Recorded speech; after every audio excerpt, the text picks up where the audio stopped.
이 쉘 실버스타인의 그 아낌없이 주는 나무라는 책을 보면 우리가 잘 아는 것처럼 이 큰 나무와 어린아이가 등장을 하죠. 이 어린아이가 큰 나무에 매달려서 마치 놀이터처럼 생각하고 노는 거예요. 나무에서 매달리기도 하고 올라가기도 하고 그 나무를 친구 삼아 재밌게 노는 거죠. 그러다가 좀 피곤해지면 그 나무 그늘에서 아이가 낮잠을 자는 겁니다. 그 아이가 조금 더 이제 자라가지고 용돈이 필요한데 그 나무 가지를 잘라가지고 시장에 내어 팔면서 용돈벌이를 또 하는 겁니다. 그리고 이 아이가 이제 청년이 되어서 집을 짓는데 이 나무를 잘라가지고 집을 짓는 거죠. 집을 짓고서 또 여행을 하고 싶어서 배를 만드는데 이 나무를 잘라가지고 배를 만드는 거죠. 그리고 그 배를 타고 여행을 하다 돌아왔습니다. 오랜 세월이 지나 그 나무는 이제 밑둥만 남아있는 거죠.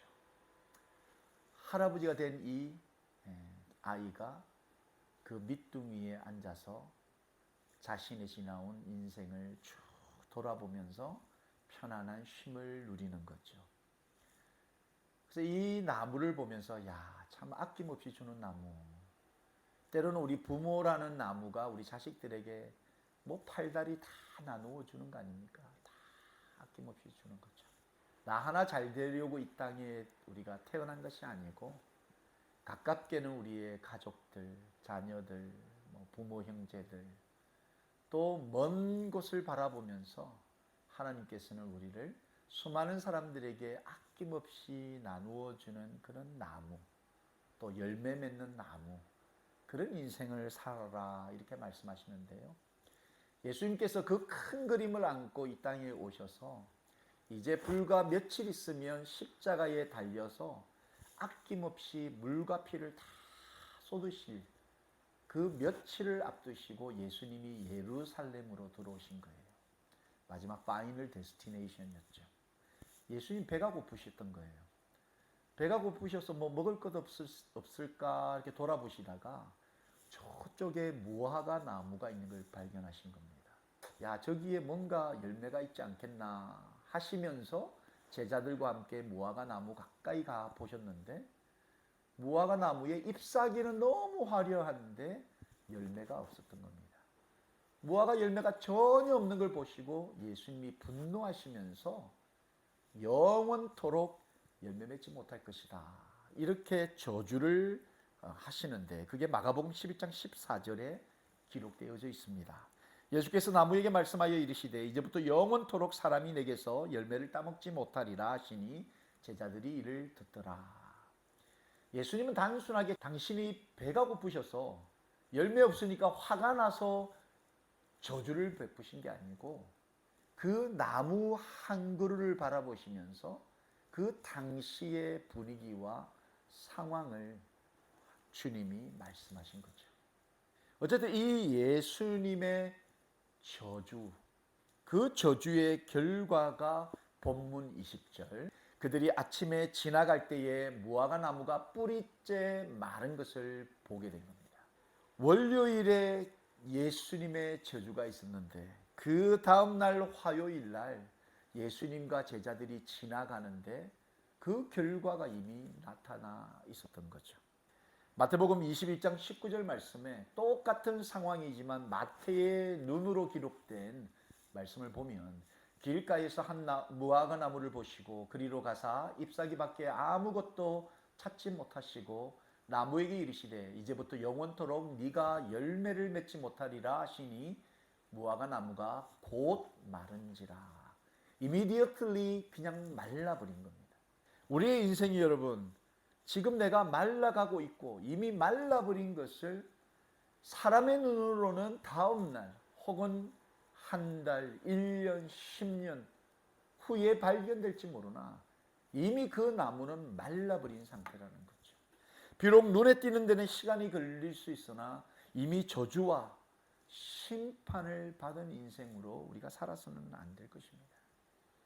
그래서 우리가 뿌리째 마르지 않는 인생, 열매 맺고 남들에게 그 열매를 나누어 주는 그런 복된 인생이 되기 위해서 우리는 어떻게 해야 되는가?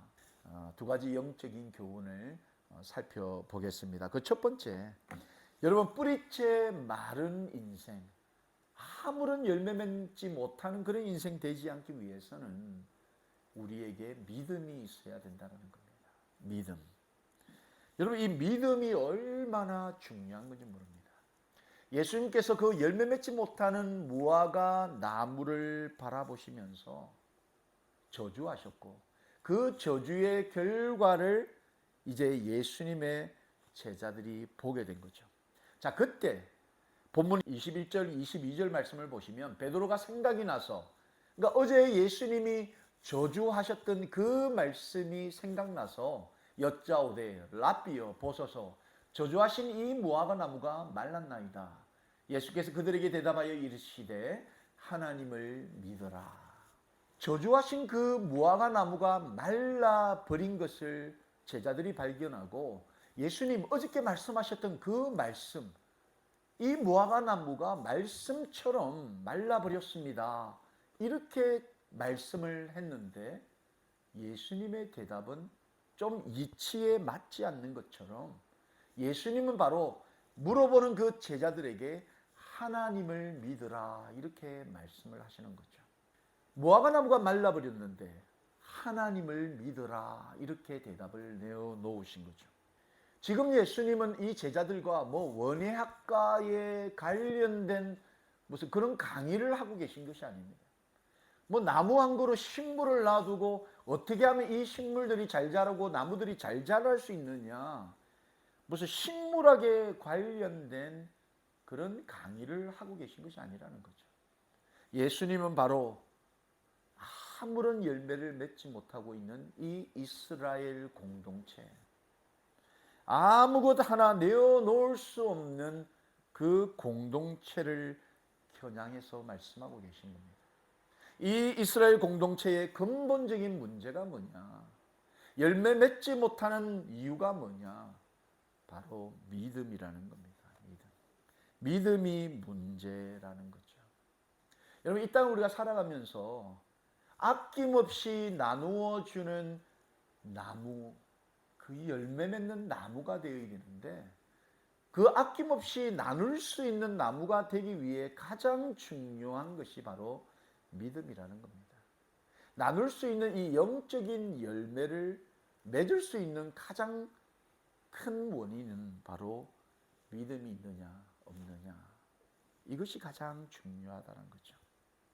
그들에게 이 믿음이 없었다라는 겁니다. 하나님의 자녀라고 택함 받은 백성이라고 하면서도 정작 하나님을 믿는 진실한 믿음이 그들에게 없었다라는 겁니다. 여러분, 이 믿음이 얼마나 중요한지 히브리서 11장 6절 말씀을 보시면 믿음이 없이는 하나님을 기쁘시게 하지 못하나니 하나님께 나아가는 자는 반드시 그가 계신 것과 또한 그가 자기를 찾는 자들에게 상 주시는 이심을 믿어야 할지니라. 여러분, 하나님을 기쁘게 하기 위해서 이 믿음이 필요하다는 겁니다. 여러분, 이 땅을 살아가면서 믿음이 있어야 하나님을 기쁘시게 할 수 있습니다. 교회를 다녀도 진실한 하나님을 향한 믿음이 있어야 하나님을 기쁘시게 하는 예배를 드릴 수 있는 거죠. 이 성령 공동체인 교회도 마찬가지입니다. 믿음이 그 안에 있고 믿음이 있는 성도들이 그 안에 있을 때 하나님께서는 그들이 드리는 예배를 기쁨으로 받으신다는 겁니다. 나에게 질문해 봅니다. 나는 과연 하나님을 기쁘시게 할 만한 믿음이 있는가? 믿음의 열매가 나에게는 있는가? 나는 믿음이란 열매를 지금도 맺으며 살아가고 있는가? 스스로에게 질문해 보아야 합니다. 그런데 여러분, 나에게 믿음이 있는가? 하나님을 기쁘시게 할 만한 그런 믿음의 열매가 있는가를 확인할 수 있는 방법이 있습니다. 그 방법을 예수님께서 오늘 본문에 23절에 말씀을 해주시는데 내가 진실로 너희에게 이르노니 누구든지 이 산들어 들리어 바다에 던져지라 하며 그 말하는 것이 이루어질 줄 믿고 마음에 의심하지 아니하면 그대로 되리라. 여러분, 이 말씀을 문자 그대로 해석하면 안 됩니다. 일확천금을 노리고, 여러분, 하나님이 계시면 나 로또 맞게 해주세요. 하나님이 계시면 뭐 나 엄청난 갑자기 큰 부를 얻을 수 있도록 해주세요. 뭐 이런 일확천금을 구하는 그런 종교요, 그런 믿음이 아니라는 겁니다. 여기서 지금 예수님이 말하는 이 산이라는 것은 감난산을 의미합니다. 이 감난산을 들어서 바다에 던져지라. 이 바다는 바로 사해 바다를 의미합니다. 사해와 감난산을 보면서 제자들에게 하나님의 사람들이 어떻게 살아가야 되며 하나님의 사람들이 어떻게 믿음의 열매를 맺어야 하느냐를 가르치시면서 이 산들어 들리어 바다에 던져지라 하며 그 말하는 것이 이루어질 줄 믿고 마음에 의심하지 말아라 라고 말씀을 하시는데, 이게 무슨 뜻이냐면 그 당시에 사람들이 산들어 들린다라는 이 말은 엄청난 어려움을 당했을 때, 엄청난 시험 앞에 섰을 때, 내가 감당할 수 없는, 내 힘으로는 극복할 수 없는 어떤 역경을 만났다라는 의미를 말하는 겁니다.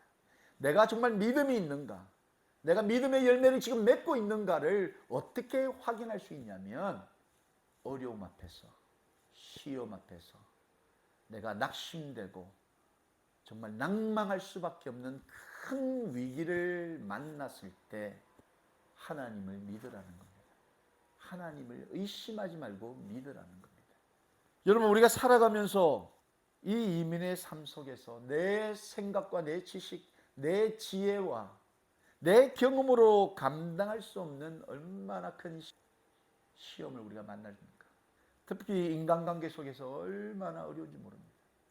여러분, 인간관계만큼 내 생각대로 내 지혜대로 되는 경우가 그리 많지 않지 않습니까? 그런 심각한 일을 만났을 때 우리의 믿음이 저울 위에 올라간다는 겁니다. 과연 내 믿음이 하나님을 온전히 믿고 신뢰하며 변함없이 그 믿음을 부여잡을 수 있는가? 여러분, 이것이 하나님을 기쁘시게 하는 믿음이라는 겁니다. 우리는 조금만 어려움, 시험이 당하고 조금만 내 생각대로 안 풀리면 여러분 쉽게 우리는 좌절하면서 우리의 믿음이 뒤흔들리는 것을 보게 됩니다. 여러분, 얼마나 그런 경우들이 많은지 몰라요. 하나님을 예배하고 신뢰한다라고 말하면서도 그 어려움 앞에서 얼마나 우리가 하나님을 부인하고 하나님을 배반하는지 모른다는 거죠. 가장 어려운 순간에 하나님을 신뢰하고 믿는 그 믿음이 너희에게 있느냐? 이걸 지금 예수님이 우리에게 질문하고 있는 거죠. 예수님도 이 땅에서 가장 어려운 위기 앞에 서셨습니다. 며칠 있으면 십자가에 달리실 그 예수님, 본문 24절을 통해서 말씀합니다. 그러므로 내가 너희에게 말하노니 무엇이든지 기도하고 구하는 것은 받은 줄로 믿어라. 예수님은 가장 큰 위기 앞에 무엇보다 기도하셨습니다. 기도하셨습니다. 우리가 잘 아는 것처럼 그런 땀방울이 핏방울이 되듯 기도하셨다는 겁니다. 그리고 함께 기도하다가 잠든 제자들에게 너희는 어찌하여 깨어서 기도하지 못하느냐 이렇게 말씀해 주시지 않았습니까? 기도하신 예수님은 그 십자가를 지셨지만 기도하지 않았던 예수님의 제자들, 특별히 사도 베드로는 예수님을 3번씩이나 부인하면서 그를 배신하지 않았습니까? 여러분, 나에게 지금 믿음이 있는가, 믿음의 열매가 있는가를 보기 위해서 나는 지금 기도하고 있는가를 보면 내가 지금 열매를 맺고 있다, 그렇지 못하다를 알 수 있는 겁니다. 그래서 여러분, 이 믿음과 기도는 항상 함께 가는 겁니다. 항상 함께 가는 거예요. 내가 지금 믿음이 있다 하면서도 기도하지 않는다라는 것은 나의 믿음과 나의 믿음의 열매가 얼마나 빈약하다는 것을 우리에게 말씀하는 거죠. 특별히 어려움이 닥치고 위기 앞에서 우리는 기도하지 않을 때가 참 많다라는 거죠. 그와 같은 믿음의 기도도 없고 믿음의 열매도 없이 뿌리채 지금 말라가고 있는 우리 스스로를 우리가 발견하지 못하면, 돌이키지 않으면 종국에는 여러분 하나님께 드릴 믿음의 열매가 없는 겁니다. 많은 사람들에게 나눌 수 있는 믿음의 열매가 우리에게 없다라는 겁니다. 뿌리채 말라버린 그런 인생을 우리가 살 수밖에 없다라는 거죠. 두 번째, 뿌리채 마른 인생 되지 않기 위해서 여러분 죄 사함을 위한 기도가 우리에게 있어야 한다는 거예요. 죄 사함의 기도. 여러분 나무가 뿌리채 말라버리면 어떤 결말이 있는가? 마태복음 3장 8절로 10절 말씀을 보시면 그러므로 회개에 합당한 열매를 맺고 속으로 아브라함이 우리 조상이라고 생각하지 말라. 내가 너희에게 이르노니 하나님이 능히 이 돌들로도 아브라함의 자손이 되게 하시리라. 이미 도끼가 나무 뿌리에 놓였으니 좋은 열매를 맺지 아니하는 나무마다 찍혀 불에 던져지리라. 여러분 좋은 열매, 믿음의 열매를 맺지 아니하면 그 나무마다 심판날에 찍혀서 불에 던져버린다는 겁니다. 던져버린다는 거예요. 예수님께서는 이제 십자가를 불과 며칠 앞두시고 만민이 기도하는 집인 성전에 들어오셨어요. 근데 성전을 들어와 보니 과관도 아닌 겁니다. 그 안에 카르텔이 존재했다는 거예요. 유대인의 그 카르텔이, 이들은 마음으로 아브라함이 우리 조상이요, 하나님의 선택받은 민족이라는 그 교만이 그들 가운데 있었습니다. 사람이 여러분 교만하면 답이 없습니다. 답이 없어요. 교만하니 전혀 열매를 맺지 못하고 있는데도 그걸 깨닫지 못하는 겁니다. 그들은 시장 사거리에서 당당하게 하나님께 기도했습니다. 큰 소리로 기도했습니다. 그들이 어떤 기도를 했습니까? 누가복음 18장 11절로 13절 말씀을 보시면 바리새인은 서서 따로 기도하여 이르되 하나님이여 나는 다른 사람들 곧 토색 불의 간음을 하는 자들과 같지 아니하고 이 세리와도 같지 아니함을 감사하나이다. 나는 일회에 2번씩 금식하고 또 소득의 11조를 드리나이다 하고 세리는 멀리 서서 감히 눈을 들어 하늘을 쳐다보지도 못하고 다만 가슴을 치며 이르되 하나님이여 불쌍히 여기소서 나는 죄인이로소이다 하였느니라. 이 바리새인들은 얼마나 교만했는지 많은 사람들 앞에서 다 들릴 수 있는 목소리로 자신들이 얼마나 괜찮은 사람인가를 자랑하며 기도했다라는 거죠. 특별히 이들의 기도 가운데 참 잘못된 것과 다른 사람과 비교하여서, 특별히 죄인이라고 불리는 세리와 비교하여서 내가 얼마나 높고 괜찮은 사람인가를 자랑했다는 거죠. 자신들은 뿌리째 말라버린 나무인데 그걸 전혀 깨닫지 못하고 저 세리와 같지 않음을 나는 감사합니다. 나는 금식도 하고 소득의 11조를 드립니다. 오늘날로 말하면 여러분 나는 교회도 나가고 헌금도 하고 괜찮은 신앙생활을 하고 있다. 이렇게 여기는 거죠. 그들은 죄인이라 여겼던 그 세리와 나눌 만한 그런 열매가 그들에게는 없었다라는 겁니다. 그들은 많은 열매가 있는 줄 알았어요. 결코 그렇지 않았다라는 겁니다. 자신 바로 옆에 감히 하늘을 향해 눈을 들지도 못하는 사람이 옆에 있었음에도 그들은 열매를 나눌 그런 마음이 전혀 없었다는 거죠. 예수님은 이들을 잘 알고 있었습니다. 뿌리째 말라버린 그들을 너무 잘 알고 계셨어요. 그래서 그들에게 본문 25절에 예수님이 말씀하시기를 서서 기도할 때에 아무에게나 혐의가 있거든 용서하라. 그리하여야 하늘에 계신 너희 아버지께서도 너희 허물을 사하여 주시리라 하시니라. 아무런 열매 맺지 못하는 그들을 향해서 믿음을 가지라. 믿음이 있어야 한다. 믿음이 있어야 하나님을 기쁘시게 할 수 있고 그 믿음이 있어야 믿음의 열매를 맺을 수 있다. 그 믿음의 열매를 맺기 위해서는 항상 기도해야 한다. 그런데 그 기도가 어떤 기도여야 하느냐?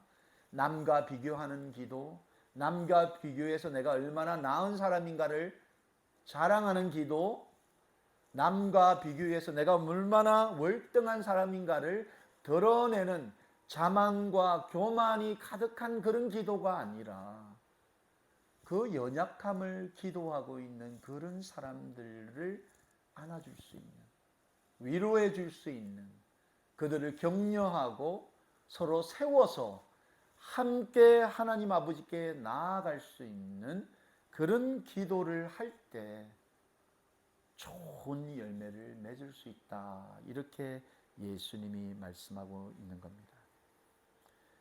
여러분, 우리라는 나무가 살기 위해서는 주변의 다른 나무, 다른 사람들도 살려야 합니다.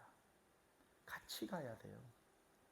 우리가 하나님께 용서받을 수밖에 없는, 용서받아야 하는 죄인이라면 다른 사람들의 죄와 허물도 함께 볼 수 있어야 되고 그들을 함께 주님 앞으로 인도할 수 있어야 한다는 거죠. 예수님은 결코 나 하나 잘 되는, 나 하나 잘 사는 그것에 멈추기를 원하시지 않는다는 겁니다. 다른 사람들의 살고 죽는 일에는 전혀 관심 없는 그런 인생, 그런 인생이 바로 잎사귀는 풍성한데 뿌리채 말라버린 그런 나무라는 거죠. 우리가 잘 아는 것처럼 예수님은 마지막 순간까지 당신의 그 피와 물 아낌없이 다 나누어 주시고 우리에게도, 믿는 우리에게도 그런 삶을 살아라 이렇게 말씀하고 계시는 거죠. 예수님께서는 모든 것을 아낌없이 나누기 위해서 마지막까지 간절하게 기도하셨습니다.